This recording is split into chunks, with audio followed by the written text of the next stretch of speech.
You're welcome back. This is Newsfile. It's your most authoritative news analysis platform. All right, so shall I proceed? I think I should. But Oliver Bamba in Saga says that the spate of recent killings in the country is disturbing and petrifying. As we mourn with the bereaved families, we urge the security outfit of the country to exert all the necessary actions to bring the perpetrators involved in this heinous crime to book. Eja Adams says the cold-blooded murder of Ahmed is an attack on our country. It is not just about journalism. There are murderers on the loose for hire, for the highest bidder, to silence voices who insist on justice and proffer a counter view on the status quo. Everyone is at risk for political, academic, religious, or other views that someone or group of people do not want or agree with. Yusuf Musa says government must get to the root of this matter. Well, that's the pledge of the president. It's what the president has asked the police to do. The killers are out there and they can be hunted down. From Idris Odum in Bojoase, practically in the case of Ahmed Hussein, his photo and house address was put out on television station after he has been involved in an earthquake investigations involving top public officials numbering over 100. The IGP should have ensured the security of the Tiger Eye PI team. All right, so and that's about it. And there are those who feel that the Tiger Eye PI team should have taken extra security measures by themselves. My information is that they did quite a lot. In fact, not all the people who were involved in this operation are in the country anymore, and some of them may never return to this country. Well, this gentleman appears to have gotten one of that. He was in and out of the country as part of the security measures for him. Unfortunately, this was the time he came back or so, and this happened to him. Right. So let's go to Menzgold. We have been giving update by the police. So let's go for the jugular. The police issued a statement, and among others, they say we are back from the police and EOCO together issued a statement. And they said, I start with you, Kof Bento. They said we are back from Dubai. We met him, he gave us information. We can continue with our investigations. Nonetheless, he has committed a misdemeanor in Dubai, a misdemeanor, and the Dubai want to hold him and finish with him. When they are done, then Ghana can also have him. And they say here in Ghana too, he was facing a misdemeanor. Okay, so what's your reading of the situation? Do you think he would ever have to face justice here? If you unpack what you've just said, the problem is there. The Dubai people are saying he's committed a misdemeanor. It goes into millions of dollars. Now, that information we got, okay, we had to fly people there to go and get it. I am talking about our own processing, our own approach to things. First, this man was in custody at a time when there was a furor and our whole national security apparatus was looking for him. Okay, if we were, a bit more up and doing, we would have known. We didn't know. We got to know later that he was in custody somewhere. Then, instead of getting our people, maybe the nearest embassy or so, to get there and find out what the situation is, we know we don't have an extradition treaty. It's going to be a negotiation. What do they want? What can we give them? We flew people there only for them to be told what you've just told me. All right? Then you have a situation where essentially what we are dealing with here is going after one man who is the director of a company which is in trouble. I am not sure what kind of charges they are going to prefer against the gentleman. And we have to be careful. The warrant says, the warrant names a charge, defrauding by false pretense. Okay, so it's not a misdemeanor though. Very good. Now, if we take that alone, then my problem is even worse. because you have to prove it. Who did it? You know the ingredients of fraud, defrauding by false pretense. Look at all the things. A company takes money from willing persons in a scheme like this, and I could go on, I don't have the time. Point I want to make is that our security people, our government people, please, it is thinking intensive. Let's not just react to emotions. Our processes, the way we handle things, what we have, the things available to us and how we use them, okay, reveals a lot about what we are going to get in the end. This charging on looking as if you are doing something, activity is not equal to progress. We can be doing a lot but achieving very little. I see a lot of activity, I don't see much progress. It will be difficult to prove defrauding by false pretense against Nana Mensah as a person. So we should be careful. Look, Menzgold is a big issue, all right? How we are handling it, I think, needs a bit more introspection. Otherwise, we will disappoint people even more than we've done already. Interesting. Now, Mr. Bochi, they say that, point 2 of the statement, they say that prior to, okay, let me just read it. They say, joint statement by the Ghana Police Service and Economic and Organized Crime Office, EOCO, on the arrest of Nana Appiah Mensah in Dubai, UAE. Subsequent to the police statement of 14th January 2019, this update provides further details on the status of investigations into the Menzgold matter. A delegation of security and legal officers from Ghana, we understand 2 people, visited the United Arab Emirates between 16 and 18 of January 2019. The mandate of the delegation was to determine, 1, the nature of the legal processes against Nana Appiah Mensah, CEO of Menzgold in the UAE, the most appropriate means by which Ghana can have custody of Mr. Mensah to assist with investigations involving his company in Ghana. 2, prior to this, Mr. Mensah was cooperating with EOCO as part of its investigations into a possible misdemeanor in breach of Banks and Specialized Deposit-Taking Institution Act 930, as reported to it by the Bank of Ghana. Upon a breakdown of cooperation, EOCO employed other strategies, including the use of associates and collaborating with other security agencies to make him available for further investigations. At the same time, persons in the UAE employed similar methods in getting Mr. Mensah to visit the UAE, where he was subsequently apprehended. It is the understanding of the Ghanaian delegation that Mr. Mensah faces misdemeanor charges in the UAE and will be made available to Ghana upon the final determination of his current matter in the UAE. His case is next due for court on February 2, 2019. That's a Saturday though. Meanwhile, Mr. Mensah has provided an extensive statement to Ghanaian security and legal officers to assist in investigations into the Ghana matter for further action. EOCO and the Ghana Police Service shall continue with investigations and processes aimed at bringing a resolution to the Ghana matter while following due process. What are the possibilities? He's unavailable. We don't know the misdemeanor charges. They haven't named them. He's facing in the UEA.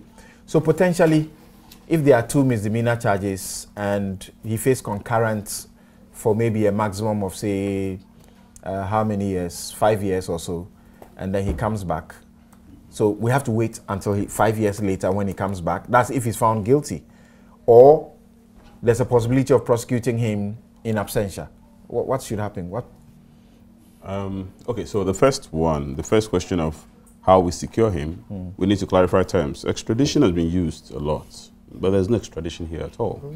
Extradition is a term of art which relates to the legal obligation of a country to hand over a suspected criminal upon request by another country which has a treaty obligation with the host country in respect of the handing over of criminals in that respect. So in very simple terms, that's the basis of extradition treaties. Now, in the absence of an extradition treaty, a country is not bound at international law to hand over a criminal.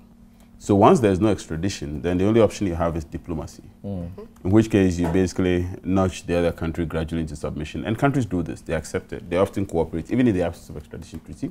And the reason for that is because of the expectation that in future you reciprocate. Because reciprocity is a very important We also have the tool. mutual legal assistance with them. With another. So reciprocity, mutual legal assistance among other collaborations. So countries actually collaborate in this respect. And so getting him to Ghana is not impossible, nor is it ultra difficult. But you have intimated what the possibilities are.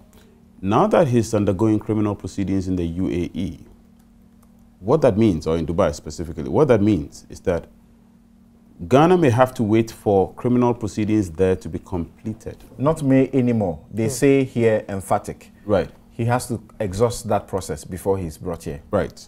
I still use the word may because anything can happen. Decisions change. Okay. Yes. So Ghana will or may have to wait till the criminal proceedings there terminate.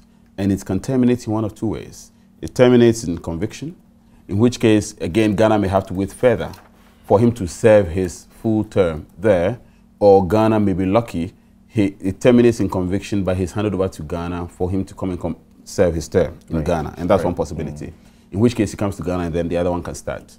The other possibility is that he gets convicted, but he has to serve his full term there. The other possibility... If he has to be transferred to Ghana, then it means that treaty must be there. I thought we had it only with the United States or so, and a few other countries, not the UEA. Again, it can be negotiated. Then treaty is obligatory. All right. But in the absence of treaty, you can always negotiate things. Okay. So what's the other alternative? Yeah. The other alternative is that it ends in acquittal. If it does end in acquittal, then it means at that point, again, the UAE is not bound, but they may feel a sense of cooperative obligation to, as it were, hand him over to Ghana for him to come and stand trial in Ghana. Or that you voluntarily come. Or that he himself will come. But, well, you know, that's also possible. You know, probably when you come, you probably reduce the potential penalty because of your cooperation. But at this stage, our prospects hinge on the cooperation, the desire, and the willingness of the UAE to cooperate with our criminal, our criminal proceedings jurisdiction in this respect. Which then, again, brings back the sad story of how we allowed him to leave Ghana. Because I think he left Ghana at a time when his issue had already become a major issue, a major problem. And for him to have gone through the ports, and my investigation, or not investigation, my information is that apparently we don't even know how he left. There's no record of him having actually used our ports. He was facing a misdemeanor charge, so to speak, potential misdemeanor. In Ghana, yes. But I'm saying, is there a record? Why are you surprised? I'm surprised. Potential misdemeanor. Misdemeanor means you have taught me petty crime. I'm surprised not at the fact record of his exit. I'm surprised not at the fact of the pendency of a trial against him, but at the fact that we don't have a record of him leaving Ghana. That's what I'm told. I'm told at the ports, i.e., if you take the airport, if you take the land boundaries, Côte d'Ivoire, Togo, and the north, I'm informed we don't have any record of him having exited, and therefore the only one will be the Gulf of Guinea. That's true. I've confirmed that also. If that's the case, then that's a bit troubling. Because then it sort of brings perceptions of him having probably, as it were, we have had some people colluded, i.e. at the airports or some lower level security officers or whoever it is, having allowed or permitted him to leave the country without. But he has a history of his first trip to abroad. Also, there was no record. Being through routes other than your borders. I think he has a few things to teach us on how to exit Ghana without anyone knowing that he left. But it creates a major issue. I'm not sure whether you want us to speak about the regulatory issues, because my worry is, I think beyond the extradition, number one, if we can call him that, it becomes a publicly accepted designation. Number one, I think, is a good illustration of a lot of ills that can happen to Ghana if we do not plug the holes. I always like to leave my conversations general because I'm worried about what is gone is gone. I'm worried about what is coming. Okay, but can we finish this? Point 4, they say he has provided an extensive statement to Ghanaian security and legal officers to assist in investigations into the Ghana matter for further action. Potentially, what are we looking at? Well, whatever the extensive means, but potentially he's probably gone into details as to how he got to where he is.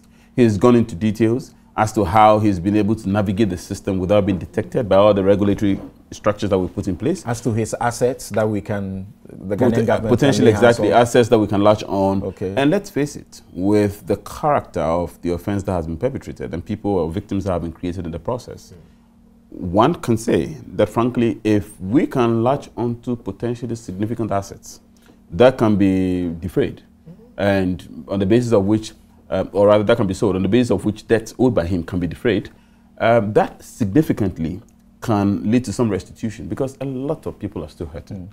And I think that is one thing we can't gloss over. That's what they are really looking at. They are not looking at you doing a criminal process and throwing you in jail. They want their money back. Correct. First. And this because our criminal than going to court. Because our criminal justice system often has failed to deal with the aspect of restitution. You know, we're normally punitive in character. We get one man with jailing. You've done nothing. In reality, you still have thousands of people who are actually hurting. You have families who have been dislocated. You have kids who are not going to school because the fees they're supposed to, you know, that's supposed to be used for them, it has gone waste by reason of this investment. So I think that it's important. But this time, though, that may depend on which courts the person appears in.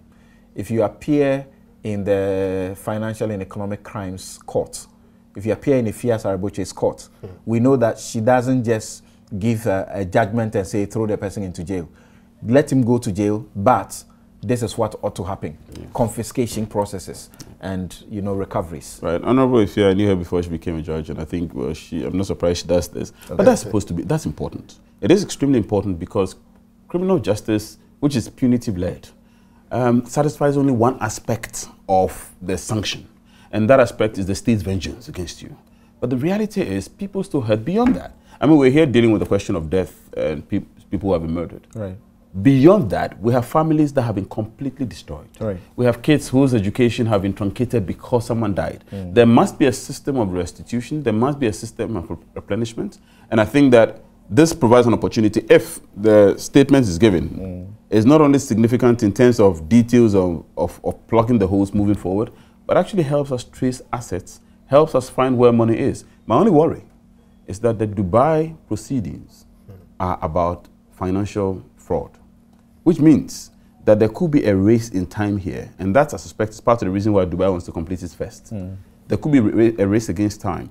Whoever gets judgment against him first may potentially come into some, you know, bargain here that you're able to pay significantly whatever you owe the state or whoever you owe. We're going to reduce your punishment by so much. If you're not able to, you are going to serve the full term. Right. And given the person involved, I suspect he will probably not want to go and spend his whole life in prison if whatever the punishment out there is. And so the potential danger is that Ghana may have to wait in the alternative for Dubai or any other country for that matter which has access to him to satisfy its own judgment debt, criminal judgment debt against him before they give him to us. And so you are saying that his assets, and the company's assets, which we may be looking forward to, the victims may be looking forward to get something small. We must secure them.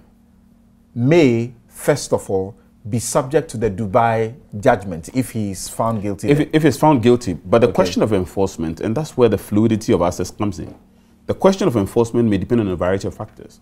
One of them is the location of the assets, among others. Now, in a world in which we have so much integration, so for example, you have all kinds of investment, you have all kinds of accounts, and then you may have landed assets. It's only the landed assets that Ghana can have full jurisdiction on because they are located here, if they are located here.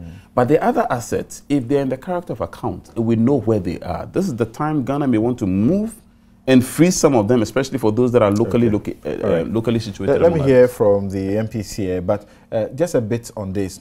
Do you find an explanation now for the bashing that EOCO took for not securing him when they gave him bail, to secure the bail enough so that he didn't run away?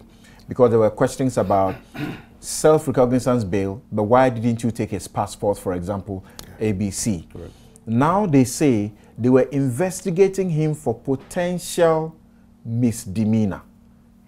Does it not mitigate? No. Given the character, the expectation of EOCO at the time. Given the character of the person involved, the most fundamental principle in bail should have been upheld. That is, the person being a flight risk.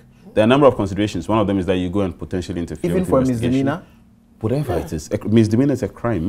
I think you've been mentioning misdemeanor a lot this morning. On my way here, I had a laugh in my car when there was a misdemeanor issue going on. But misdemeanor is as much a crime as anything else. It's just only a question of the gravity, exactly the degree. So the reality is, once he was granted bail, and given the character of the person involved, I imagine that one of the arguments that was proffered before the court in granting him bail is the fact that he's not a flight risk. It was police inquiry? Police inquiry bail. Okay, so yes, so clearly the question of him being The question of him being a flight risk should have seriously informed the decision to grant him bail, police inquiry bail, and once that was granted him, I expect that definitely his passport could have been one of the... Okay.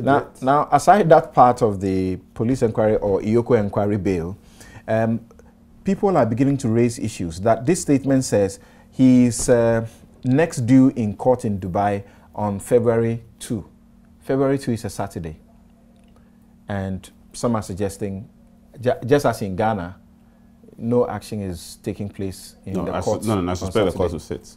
In many of these countries, the court sits on Saturdays. Okay. I suspect there will be proceedings. Some say they have confirmed that they don't sit on Saturdays. In Dubai? Yes. But then it's strange that the proceedings was scheduled for February 2nd. Oh, this is wrong. Well, so but it's strange. Okay. A lot of suspicion. Except that in law, again, right. I don't know about Emirati law, so I can pretend.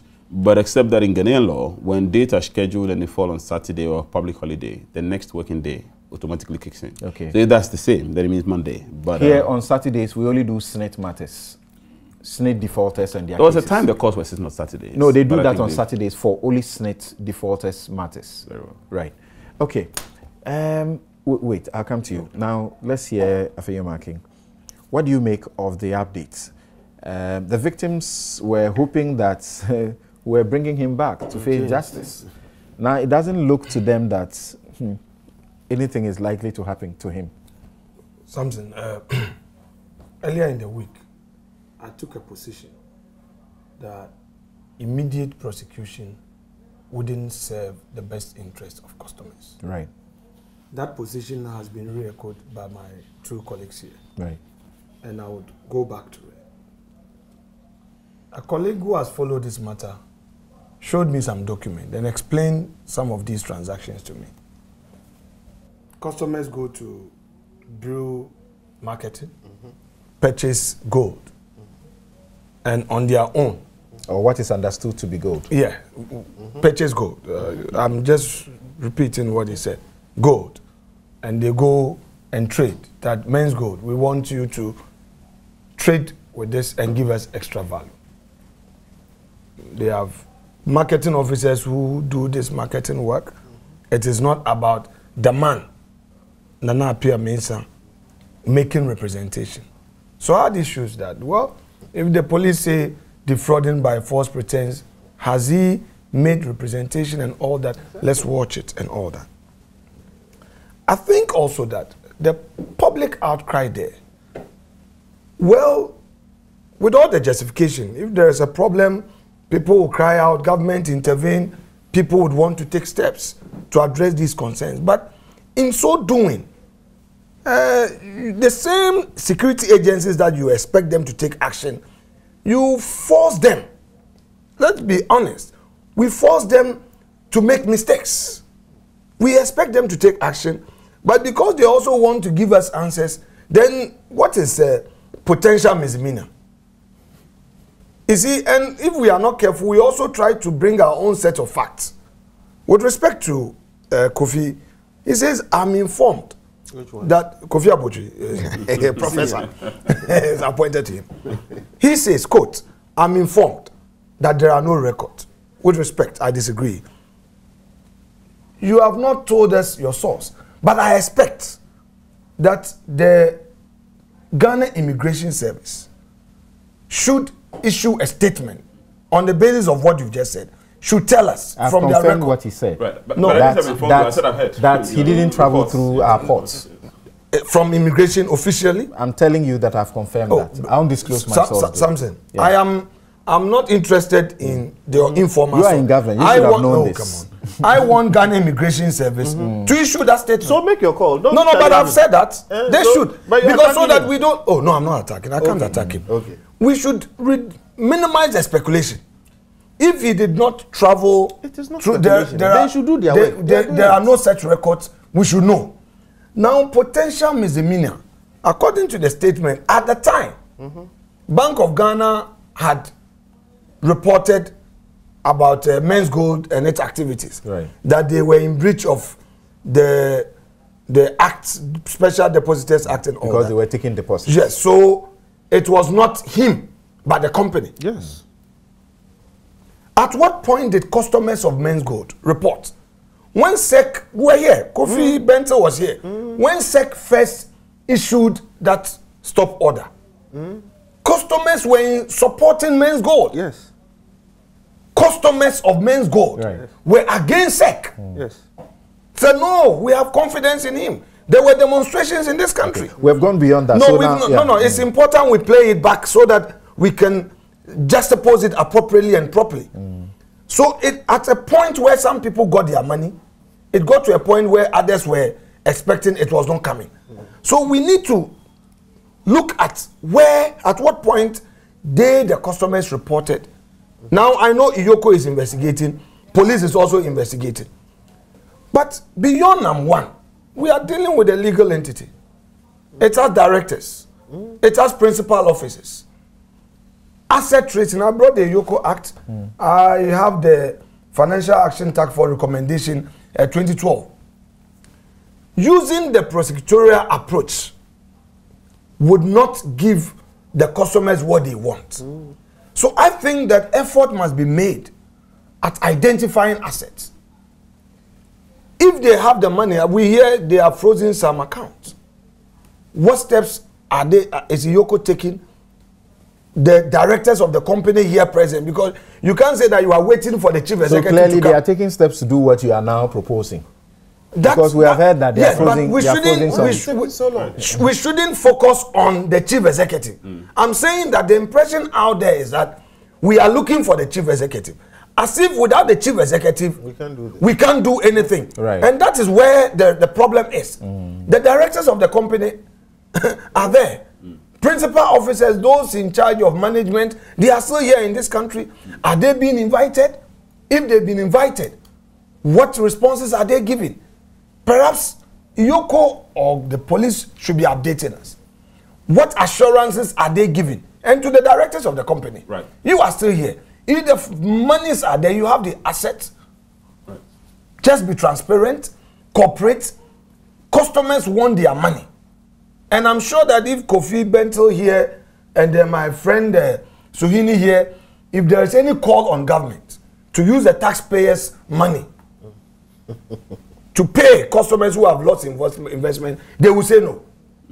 But how can you be sure? I'm certainly sure. With all your anti-corruption crusade, your demand on the state to provide basic amenities and ensure development, is it your case that you will support government using taxpayers? If so, I mean, make it known. If I can use 30 seconds of your time, forgive me, but because no problem, that's fine. But 30 seconds of your time. The reason I made the point is exactly what you have said, and that's why I'm piggybacking on that. The fact that state institutions in Ghana don't give feedback is the problem. Look, the situation we have here is a national situation. You can't play it anymore as a private issue. It's a national situation. As a national situation, this guy has left this country. We have not heard a word in terms of an official press release or meet the press or whatever, clear statement on the fact that this guy left this country and this is the circumstances under which he left. The immigration is still there. Okay. We need to be told. So in the absence of these things, people, that's the point I was making. Question from the police statement. You see, sometimes we want to talk law, but in the process, we veer off and we don't want to talk law. What is the meaning of we were investigating him for potential misdemeanor? You see, we know the processes that trigger investigation.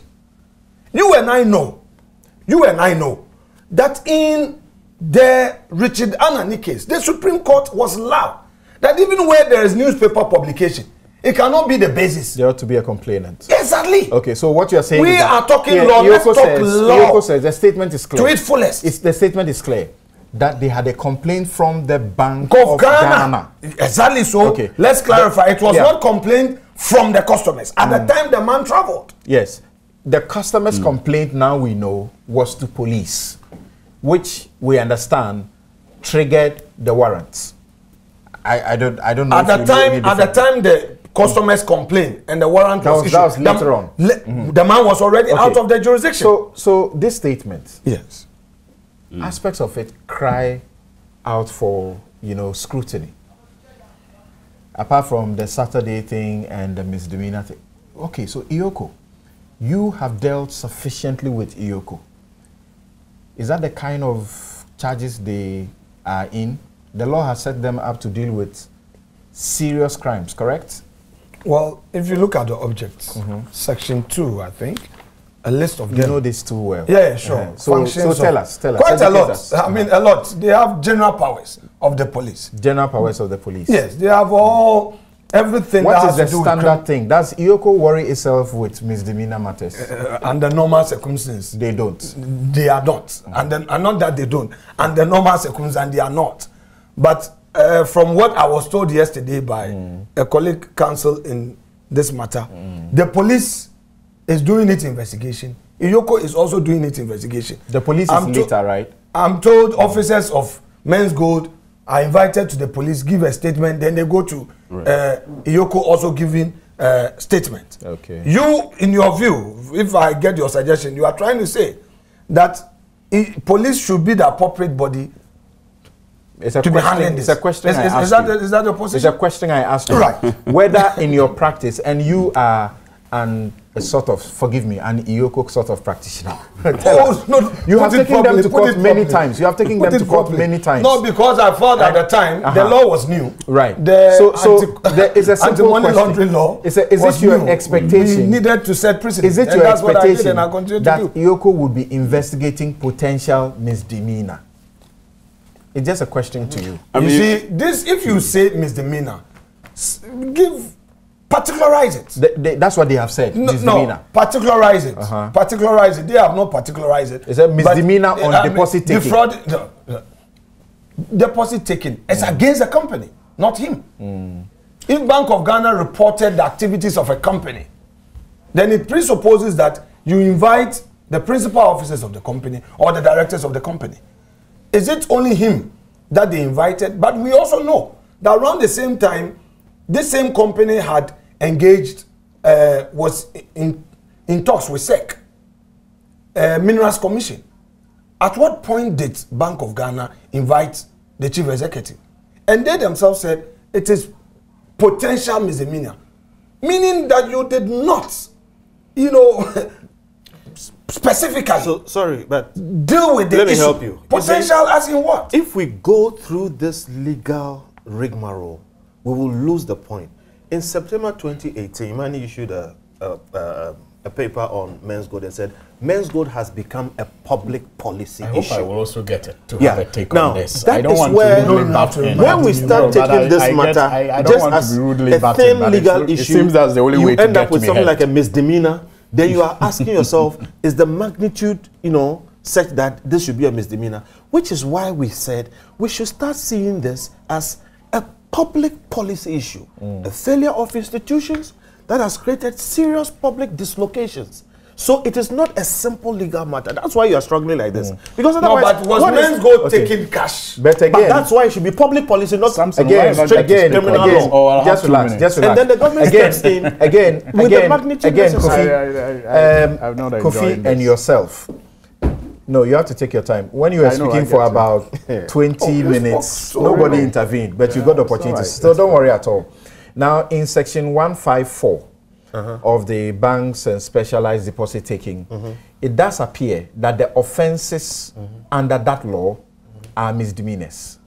So if the Bank of Ghana reported them to EOCO, EOCO cannot be investigating them for anything more than a misdemeanor. Which I understand. That law says a person who commits an offense under this act for which a penalty is not provided is liable on summary conviction, A, in the case of an individual, to a fine of not less than 500 penalty units, and not more than 2,000 penalty units, or to a term of imprisonment not less than 6 months and not more than 2 years.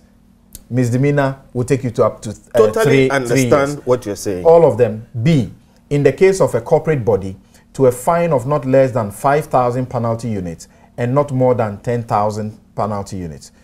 C, that's the final one. In the case of a continuing offense, to a further fine or penalty units for each day that the contradiction. So my point is exactly what you're saying, continues. that if we start looking at this in the narrow sense of breaching BOG rules or laws, then you are ending up in a misdemeanor. Okay. A narrow issue of SEC, you are ending up in a misdemeanor. Okay. It goes to just EOCO, misdemeanor. There are some times when this is where you have to take the thing holistically. And that's why we issued this publication and said it has become a public policy issue. Right. If you treat it only with law, you won't get the proper answers. Okay. I expect that as a national issue which has serious collateral economic and social effects, somebody would have called them and figured out a way to deal with it as one. Customer has also filed a Right. So thank you. Another aspect is the Many customer. customers, hundreds of customers filed have filed suits against Menzgold for breach of It was breach of belated. contract. Yes. It came later. Yes. So Sweeney, what do you think should happen, and what do you make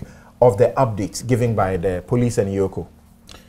Well, I actually, wish we had enough time to look at this matter, because it has a number of angles that are all important to, deciding on the way forward.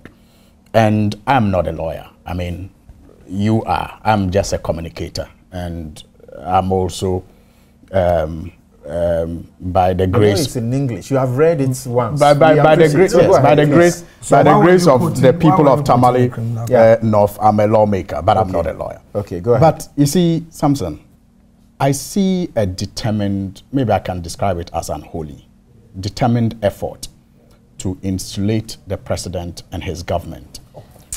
That's why I said I'm not a lawyer. I'm not going into the law. I'm a communicator. And that is what I'm going to do. I'm not going to the law. I may not understand. By who? So if I finish, you will understand. You see the reaction.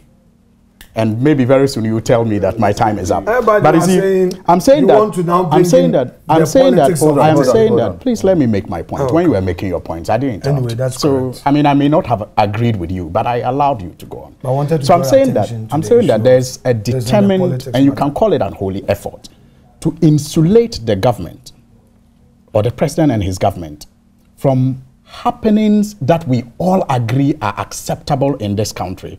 And that appetite, if it does not choke this government, it will choke this country. Give us the basis for your comments. Good.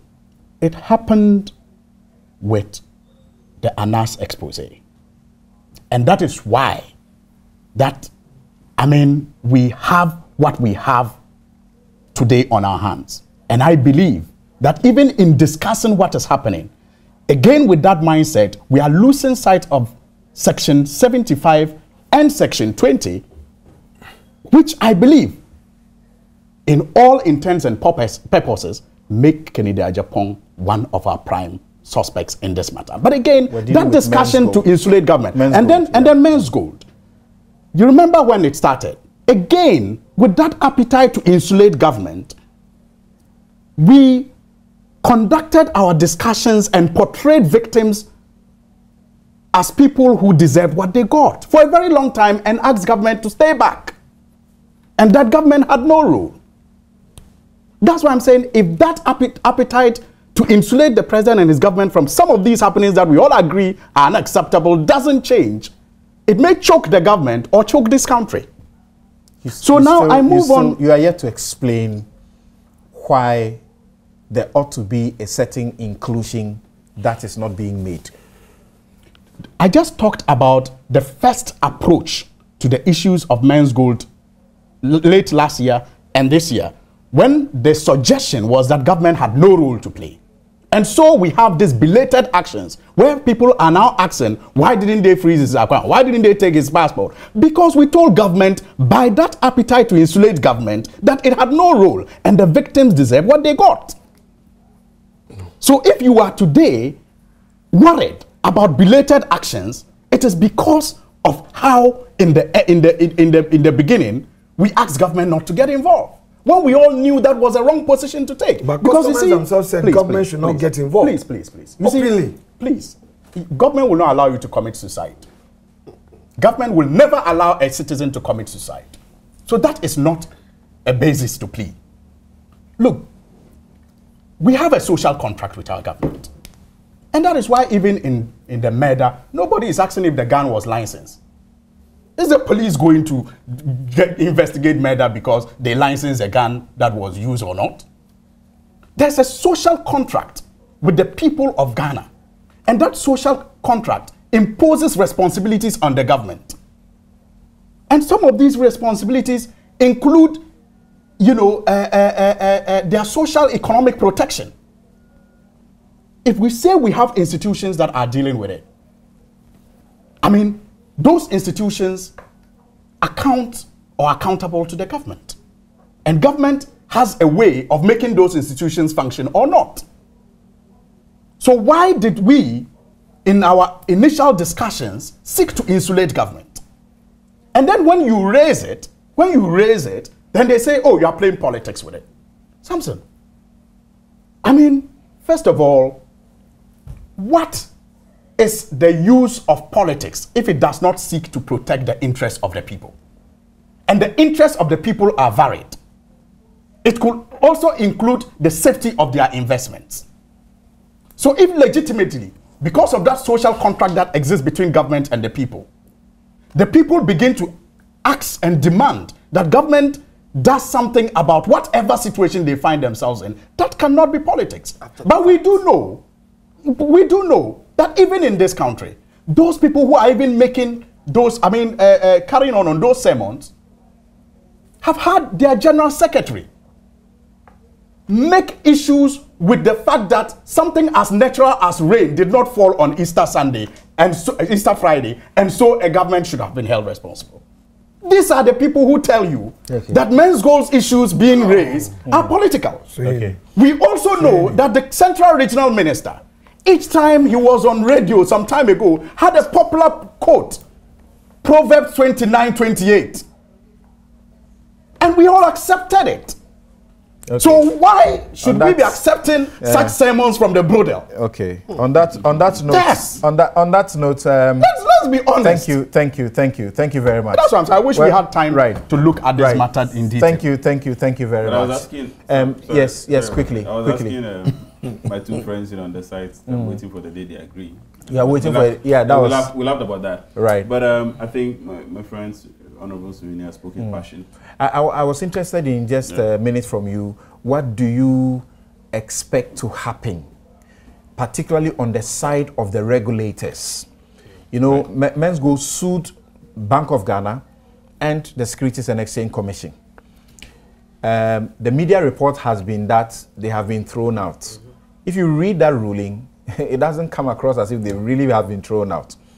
They went to court and said they cannot touch them because what they do does not fall within their remit. And the court said the Bank of Ghana and SEC came to the court and said they have come to abuse the court process. The rate they have filed is also wrong. They should have come through another process. And number 3, that they have acted prematurely. They are supposed to exhaust domestic remedies before they come. Now, when you read the ruling, I think the media misreported it. When you read the ruling, number 1, abuse of the court process. The court said, the court did not uphold that argument, that they abused the court process. Number 2, that the process they came was wrong. The court did not also uphold that they came by a wrong process. What the court upheld was that they were to exhaust the internal remedies, and so they should go and exhaust that. Where are they going to exhaust that? They are going to SEC. So the case against Bank of Ghana still is in court. It still stands.